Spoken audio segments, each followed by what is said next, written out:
1998, peut-être une date. 1898, 1798. 98, on arrive. Bon, je sais pas, 98, qu'est-ce que c'est comme date? Attendez. J'ai peur de dire une bêtise. La Coupe du Monde, c'était pas en 98. Je vais quand même vérifier avant de dire une énorme connerie.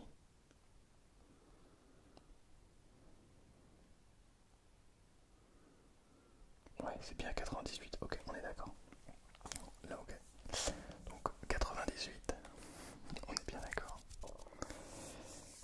Donc 98. Ensuite 97. Bon, on va peut-être pas faire pour tous les nombres, hein, mais 97, voilà, c'est... À quoi ça fait penser 97?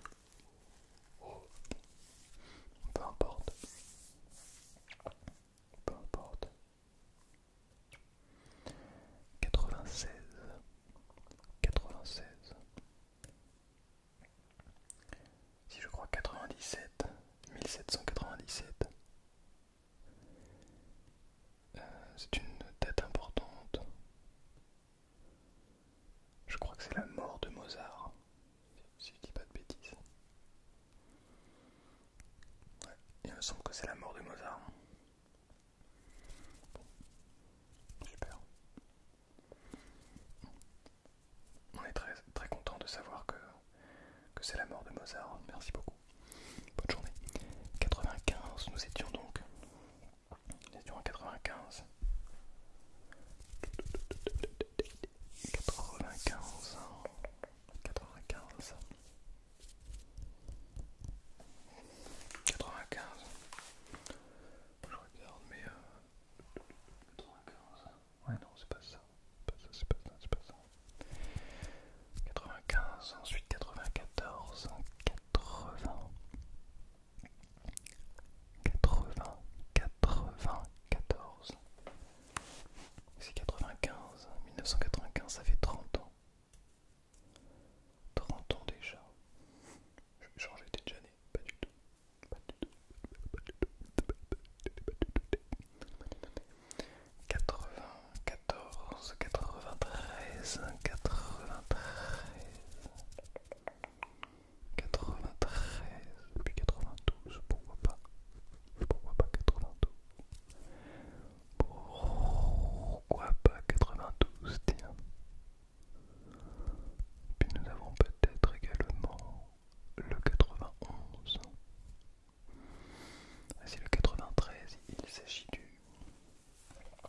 département où je vais vivre l'année prochaine, dans le 9-3, à côté de Paris. 91 nous étions, je crois, si je ne m'abuse. 91.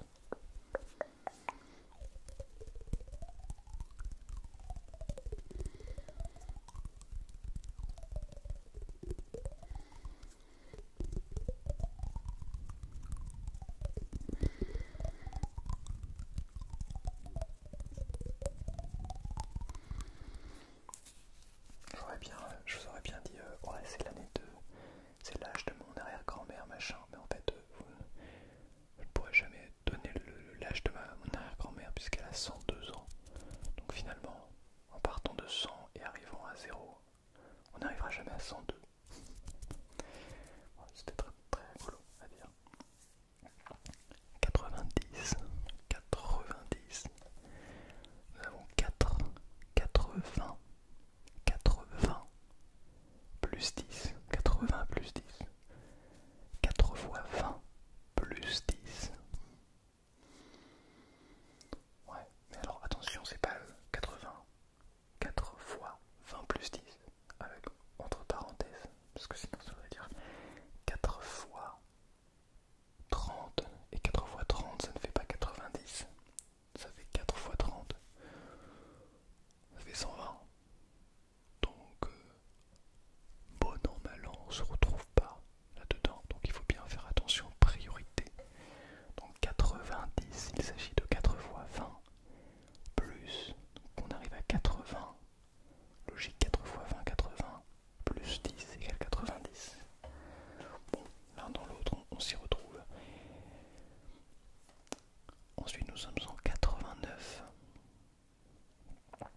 1789. Vous connaissez la date? Bien sûr.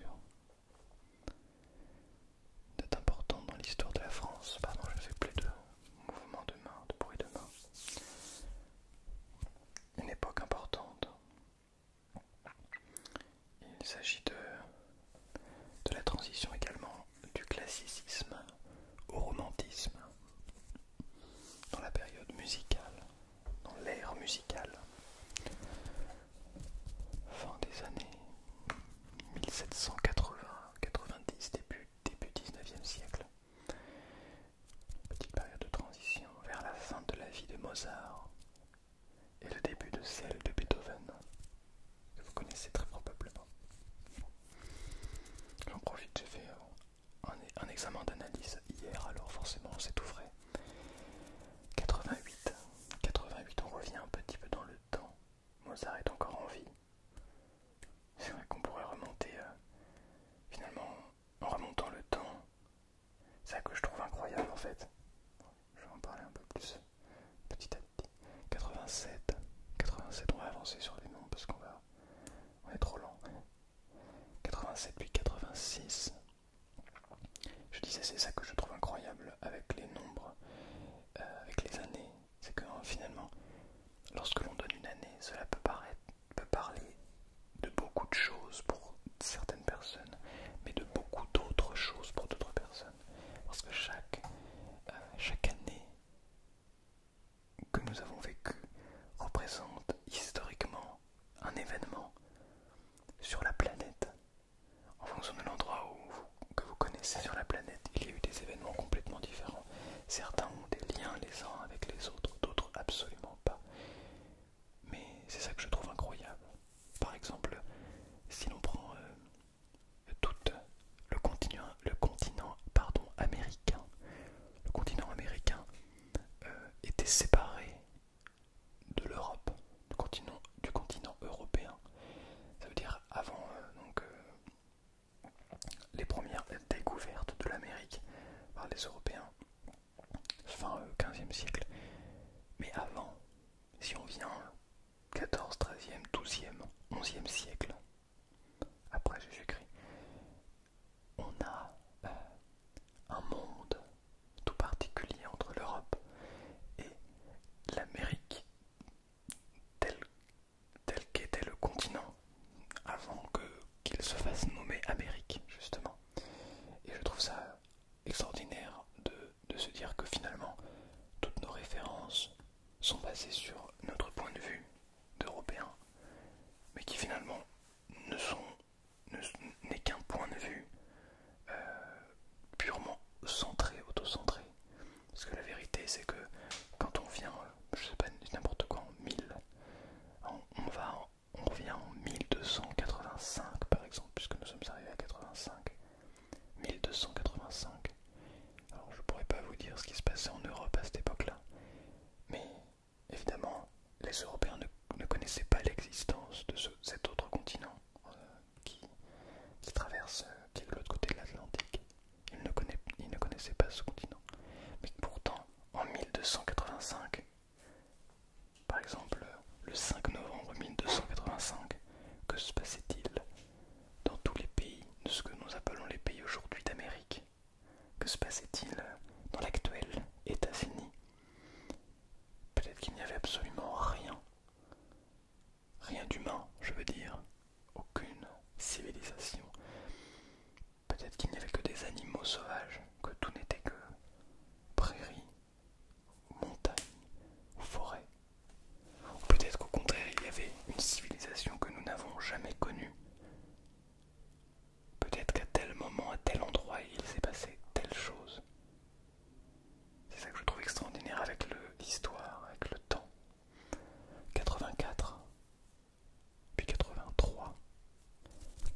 vous imaginez les enfants de 1980.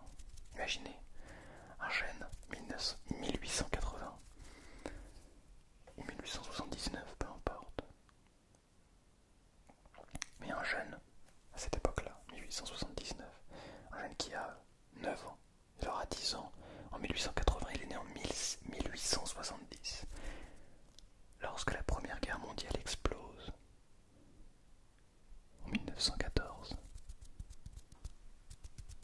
ce jeune enfant, à l'époque, se retrouve à avoir 44 ans lors de l'explosion de cette guerre.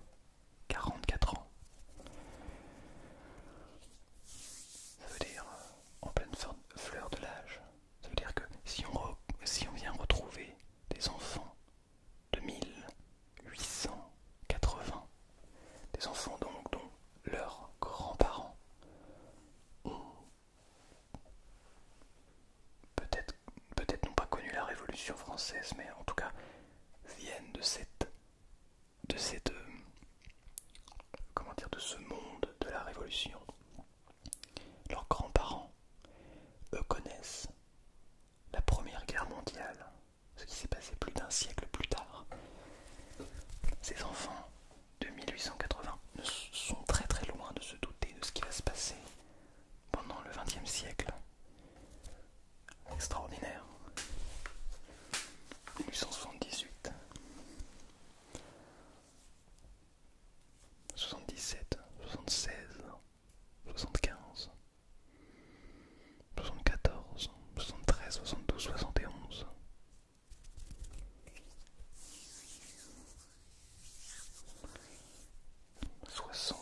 71. Il s'agit de l'année de naissance de mes parents. Si l'on prend 1971, si on prend 1771 ou 1770, c'est pareil. Les jeunes qui naissent en 1770, ce sont des jeunes qui ont 18 ans, ou 19 ans, 18-19 ans, pendant la Révolution française. C'est eux qui vont se battre pour sortir de ce système. Entre autres, ce n'est pas que eux, c'est évidemment ceux qui sont nés avant 69, 1769, 68, 67 et bien avant. C'est eux qui vont se battre lors de cette Révolution française. Des jeunes. Aujourd'hui, on a 18 ans. On s'imagine la fougue de la jeunesse. On se dit qu'on est très loin de cette époque. Mais à cette époque, ces gens avaient 18 ans. 18, 19, 20 ans. Ils avaient notre âge aujourd'hui. Et ces gens-là sont nés sous le régime de Louis XVI. Je ne sais pas si vous vous rendez compte de la dinguerie que c'est. C'est la dinguerie. Et là on parle des grands-parents et des arrière-grands-parents, des gens qui ont connu la Première Guerre mondiale, qui eux sont nos grands-parents, nos arrière-grands-parents, plutôt nos arrière-grands-parents. C'est pas si loin, c'est pas si loin. Là on était qu'en 67, 66, 65. Vous imaginez? En 65, Beethoven n'était pas né encore. On arrive doucement vers la date de naissance de Mozart en parlant de cette époque, mais 63, Beethoven n'était pas né.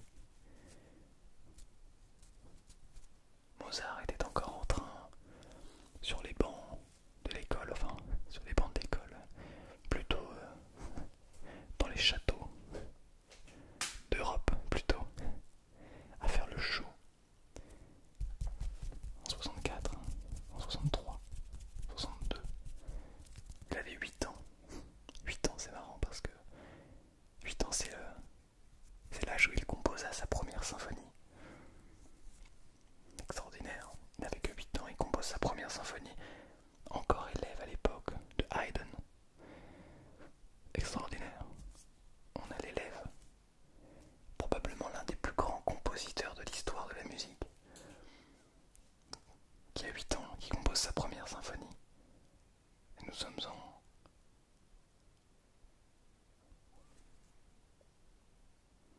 sommes en 1762. 1762. Je crois qu'il est né en 1754, si je dis pas de bêtises. 62, on est en 62. Extraordinaire. 61, 60. 59. 59.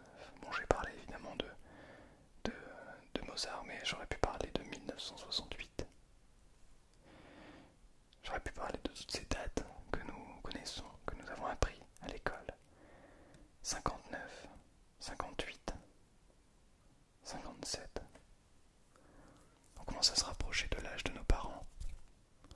Bon, évidemment c'est difficile de donner un âge pour nos parents, sachant que vous qui m'écoutez, vous pouvez avoir entre 16 et 45 ans, donc forcément c'est difficile. Peut-être que c'est peut-être même votre âge, on arrive peut-être jusqu'à votre âge.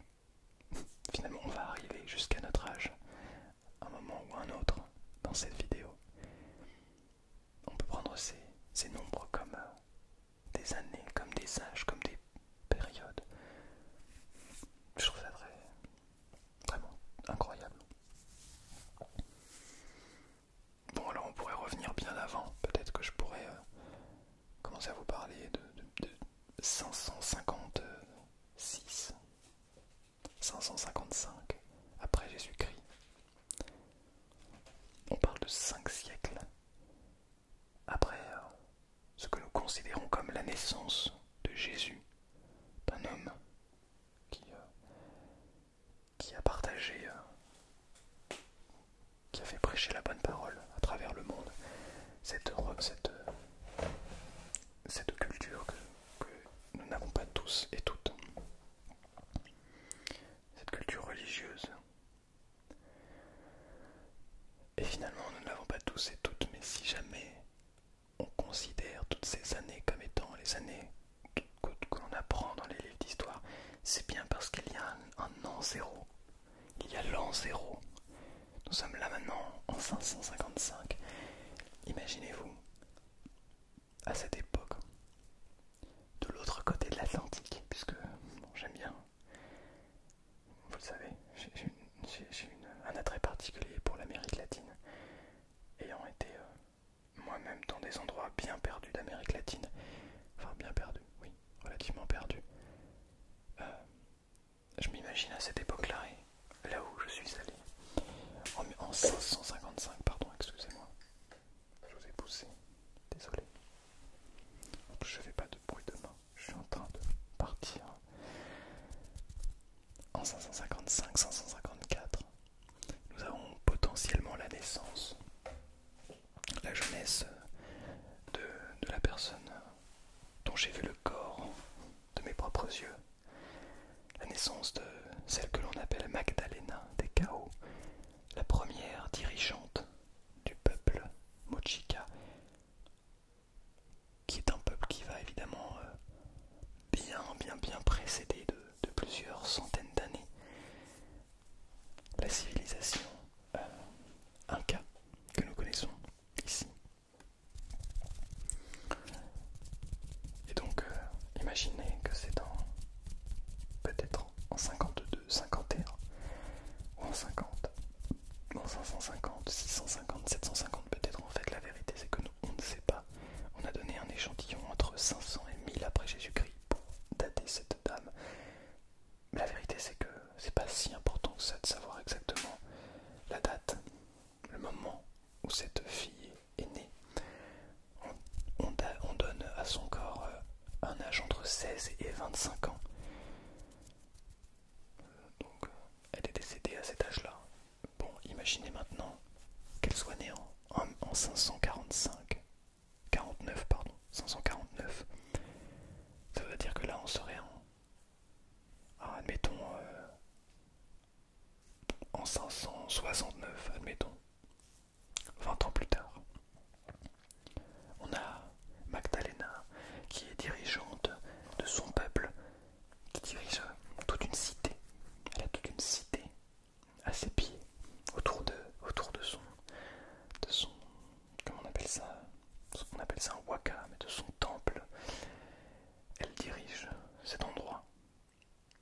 est jeune, très jeune,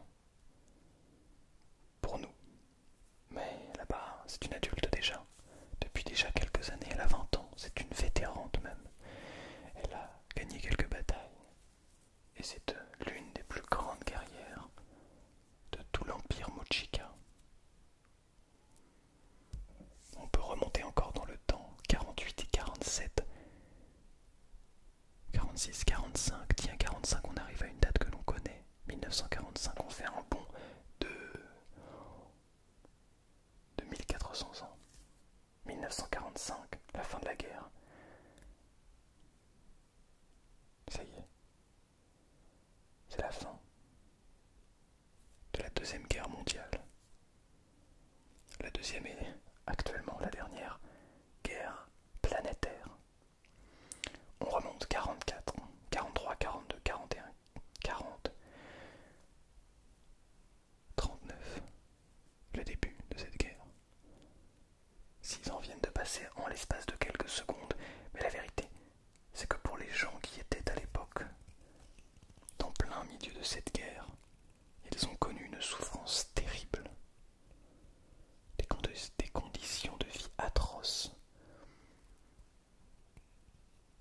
des combats mais dont on n'a absolument pas la moindre idée, des gens qui étaient déjà traumatisés par la Première Guerre mondiale et qui se retrouvent encore aujourd'hui sur le front. Bon, reculons encore un petit peu, 38, 37, 36, 35, 34, 33. Il y a une date importante en 33. Si je ne m'abuse, 33, 1933, c'est l'arrivée au pouvoir d'un certain Adolf Hitler. Une figure emblématique de... j'allais dire emblématique et problématique. Il se trouve que oui, de cette guerre. Mais c'est une date importante à retenir. Car je vous le rappelle, c'est un personnage qui est arrivé au pouvoir grâce au peuple. C'est un personnage qui ne cachait pas ses idées, qui était purement tout ce que vous pouvez imaginer sur un personnage d'extrême droite. 1933, ça fait presque 100 ans.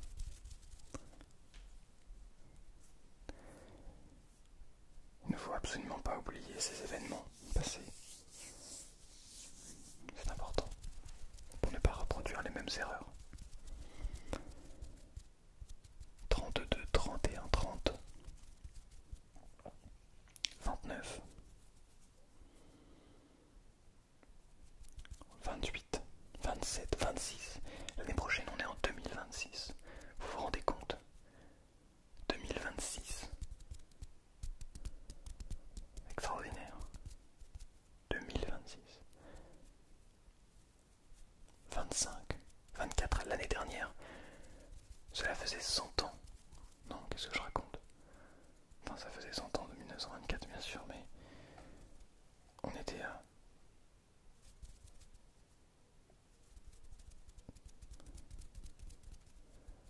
Attendez, c'est quand? Oui, 23. 23. 23, c'est l'année de naissance de mon arrière-grand-mère, qui est toujours en vie. 1923, ça fait 102 ans. Extraordinaire. 1923.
n'a jamais connu, à vrai dire.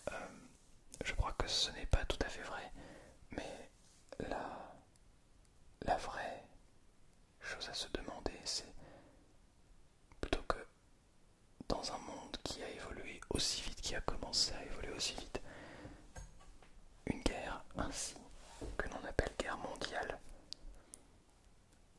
décrit parfaitement le monde dans lequel nous arrivons. Un monde mondialisé, un monde où tout commence à s'unir. Le monde entier commence, évidemment il y a des tensions, mais le monde entier commence à créer cette unification.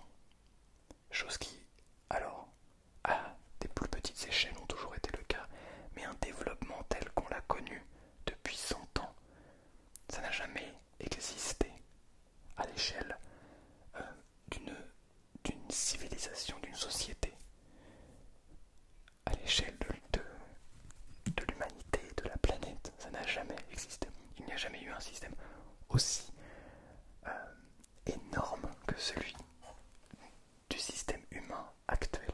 Et ça, je trouve ça extraordinaire. On ne s'en rend absolument pas compte.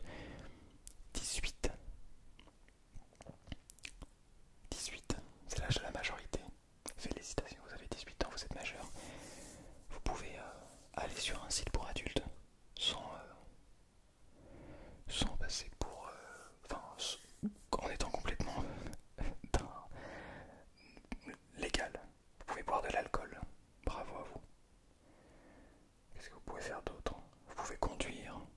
Ouais, vous pouvez conduire. Encore faut-il que vous puissiez payer le permis de conduire. Bon, certains ont la chance d'avoir des parents qui peuvent les aider. Pas tous. Et qu'est-ce que ça change fondamentalement d'avoir 18 ans? Est-ce qu'on n'était pas plus content, plus heureux lorsque l'on avait moins?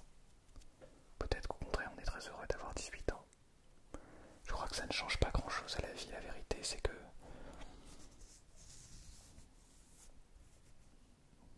ça n'a pas d'intérêt, ça n'a pas d'importance. 17, 16, 15, 14, je vais défiler ces années comme si ce n'était qu'une bouchée de pain et que ces années n'avaient aucune valeur d'un point de vue humain. La vérité, c'est que toutes ces années ont un impact considérable. Toutes ces années parlent de la Première Guerre mondiale lors du XXe siècle, mais pour nous, elles signifient autre chose. Les années 2014, 2015, 2016, 2017, c'est l'essor d'Internet, l'essor de la technologie. Tout se développe à une vitesse extraordinaire. Il y a beaucoup de références que nous avons, parce que en 2017, moi personnellement, j'avais 16 ans, non j'avais 15 ans, même pas, 14-15 ans. Et c'est l'époque de l'adolescence, et je crois que je n'étais pas le seul parmi nous à être dans cette situation-là. Et même si vous étiez plus âgé ou plus jeune, en vérité, vous avez peut-être très probablement connu ces années-là. Vous vous rendez compte ce que ça signifie? Pour nous, ces années-là signifient le progrès, l'avancée, le toujours plus, aller le plus loin possible. Mon ventre le confirme. Pour les parents de nos arrière-grands-parents, il s'agissait de la guerre. Vous vous rendez compte du poids que cela signifie? Si on revient un siècle auparavant, on est encore dans les idées de la révolution et se met en place ce système de terreur. Alors je pourrais plus vous dire les dates, c'était probablement déjà en place, mais c'est le boxon en France et je crois pas que ce soit beaucoup mieux ailleurs. C'était le boxon, mais pour nous, qu'est-ce que ça signifie? L'essor des nouvelles technologies, les iPhones, des nouveaux iPhones, des nouveaux téléphones, smartphones, de toutes les marques, Internet qui explose, YouTube, incroyable YouTube. 2015, c'est quand j'ai commencé à poster ma première vidéo sur YouTube. Extraordinaire, n'est-ce pas? Non, vous ne trouvez pas? Je trouve ça incroyable. On ne vit pas les mêmes années. 11, 10, 10, 10, 2010, 1910, 1810, 1710, 1610. Comment était le monde chaque 100 années auparavant? On revient 100 ans auparavant à chaque fois. Comment était le monde à cette époque-là? 10 ans. On peut aussi le voir autrement. Et si on prenait chaque année, et qu'on prenait tous les gens qui avaient 10 ans, et qu'on voyait l'évolution de chaque année, de chaque génération, de 10 ans, chaque année, comment sont ces enfants? Chaque année, et ce depuis 300 ans, peut-être même plus. Comment est-ce qu'on regarde, comment évoluent les enfants de 10 ans de chaque année? Je trouve ça fou, complètement fou de s'imaginer ces choses-là. 9, 8, 7, 6, 5. 5. Je crois que j'aimerais m'arrêter sur 6. Avant 6, c'est ce que l'on retrouve sur un dé, sur une face, c'est le nombre de faces qu'il y a sur un cube, sur un jeu de cartes. 1, 2, 3, 4, 5, 6, 6 faces. 6, on peut à la fois le diviser par 2 et à la fois le diviser par 3. On appelle ça une émiole en musique. Mélanger un rythme ternaire avec un rythme binaire. 6, ça veut dire beaucoup de choses. À la fois, ce n'est qu'un chiffre. 5, 4, 3, 2. Et là, on a l'impression qu'on fait un décompte. Ne serait-ce pas le thème de la vidéo? Et si nous terminons par un simple 1, un simple chiffre qui signifie beaucoup. 1. 1. Que signifie 1?